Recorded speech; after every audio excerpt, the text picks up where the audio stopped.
Hey tout le monde, j'espère que vous allez bien. Aujourd'hui on se retrouve pour une toute nouvelle vidéo et aujourd'hui je vais vous donner mes meilleurs conseils pour pas être largué le jour de la rentrée et garder un rythme pendant l'été. Donc suivez-moi, c'est parti.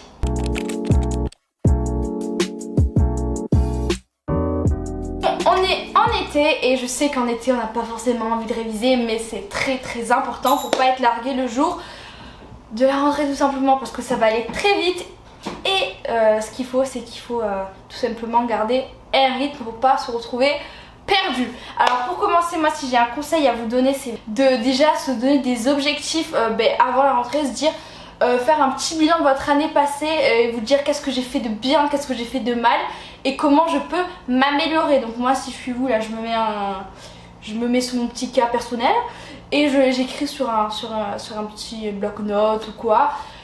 Où est-ce que je veux m'améliorer, les points que je veux retravailler, etc. C'est vraiment très important. Sur mon téléphone, j'ai tous mes petits conseils que je peux vous proposer.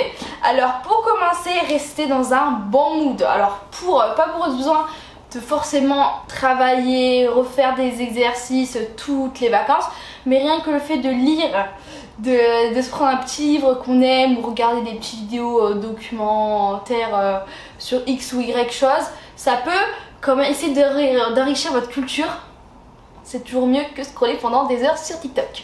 Voilà, au moins en plus ça vous met dans un bon petit mood, vous avez pas mal à la tête parce que vous avez passé tout votre été enfermé dans votre chambre avec votre ventilateur et votre téléphone, voilà.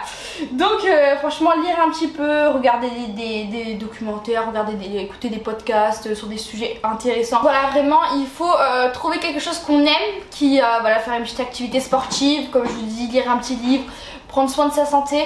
Ensuite se préparer tout simplement à l'école, donc en faisant des choses très simples, en faisant un tri. Moi c'est ce que je fais chaque année, donc on le fera sûrement en vidéo. Faire un peu de tri dans toutes mes affaires scolaires de l'année dernière. En même temps ça m'aide à voir ce que j'ai déjà, ce que j'ai pas besoin de racheter, etc. Vraiment c'est super important, vider son sac, faire le tri. Même récupérer du coup certaines leçons que vous n'avez pas forcément compris, comme ça moi ça peut vous permettre de vous remettre un peu dans vos exercices de maths ou de je ne sais quelle matière que vous n'avez pas forcément tout compris, donc ça peut être que positif.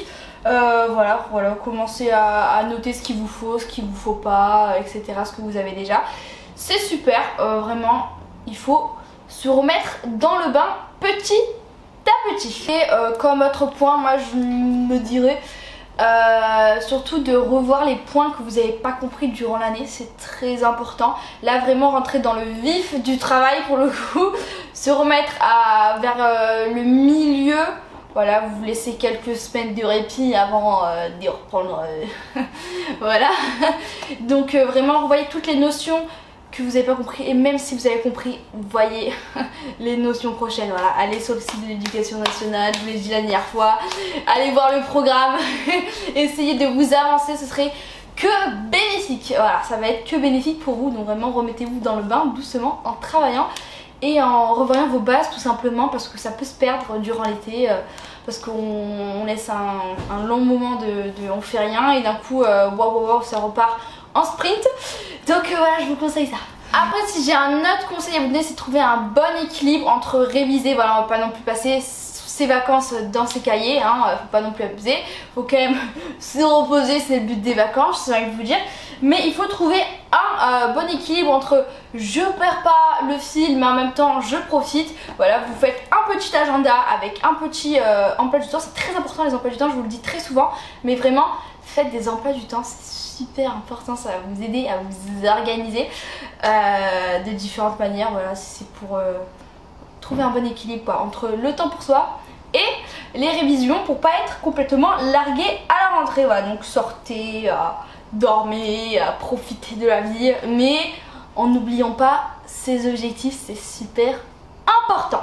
Ensuite au niveau de ce que vous ferez vers la fin des vacances, donc une fois que vous avez bien profité, vous avez quand même réussi à trouver un bon équilibre, moi je vous conseille de faire, c'est faire toujours se mettre des objectifs. Voilà, vous donnez des objectifs pour l'année, comme ça vous pouvez les remplir ou non. Ouais, enfin le mieux c'est de les remplir, mais avoir un petit objectif c'est toujours sympa. Voilà. À part ça d'ailleurs, tout à l'heure je vous parlais justement des fournitures scolaires, etc.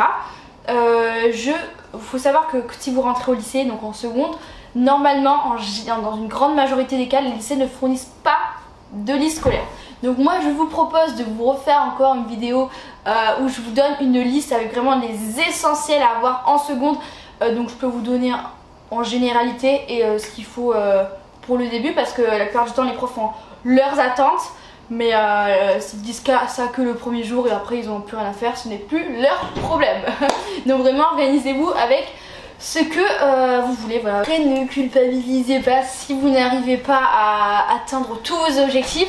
Mais c'est pas grave, le but c'est d'essayer. Voilà, essayez de faire ça durant toutes les vacances. Après on va pas se mentir, vous n'allez pas faire ça tous les jours. Mais comme je vous ai dit, faites l'emploi du temps, répartissez ça sur plusieurs jours. Genre vous faites travailler pendant 2 jours, après 2 jours après vous faites une petite pause, voilà. Ou vous calez 30 à 1 heure par jour, c'est pas énorme. Et vous pouvez le faire quoi, tout simplement. Donc voilà. Voilà tous mes conseils pour rester connecté à l'école sans forcer, sans être 100% omnibulé par l'école, mais pas pour être largué non plus le jour de la rentrée et les jours qui suivront. Donc voilà, j'espère que mes conseils vous ont été utiles tout simplement et que vous allez les réutiliser en prenant quelques informations par-ci par-là dans lesquelles vous êtes reconnus tout simplement, et ceux qui vous vont le mieux. Donc du coup c'est la fin de cette vidéo, j'espère qu'elle vous aura plu. N'hésitez pas à vous abonner, liker et activer la petite cloche de notification, et on se dit à la prochaine pour une toute nouvelle vidéo. Bye.